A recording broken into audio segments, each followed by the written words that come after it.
Hello বন্ধুরা, চলে এসেছি আমি আবার। তো ফাইনালি আমি সিকিমে পৌঁছালাম। তো সিকিমে আমি এখন হচ্ছে সাউথ সিকিমের নামচিতে। তো নামচিতে এসেছি, ওখানে একটু সাইট সিন করতেই যাব। আর ওখানে সাইট সিনের মধ্যে সবথেকে নাম করা জায়গা হচ্ছে শিব টেম্পল, মানে চারধাম। মন্দিরটা কীরকম দেখতে হবে সেটারই একটা লুকলাইক এখানটা একটা প্রতিস্থাপন করা হয়েছে। তো এই সিঁড়ি দিয়ে উঠতে হবে আমাদের। তার আগে মাকে বলছি একটা ছবি তুলবো, তাই মা আমার দিকে এরমভাবে তাকালো এসে।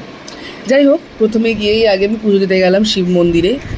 এইটা হচ্ছে সেই শিব টেম্পল, দাঁড়ান দেখানো হবে। এই সেই শিব ঠাকুরের মূর্তি, 108 ফিটের মূর্তি, সব থেকে বড় মূর্তি। তো প্রথমে আমি গেলাম পুজো দিতে। আমার ভাই এখন চারপাশটা দেখাচ্ছে। এই সেই 4টি ধাম নিয়ে এই জায়গাটার নাম হয়েছে চারধাম। এখানে সাই টেম্পলও আছে। তো চারপাশটা দেখাতে দেখাতে ডোডো আমাদের সামনে কিছু বলতে চায়। এই সেই মন্দির।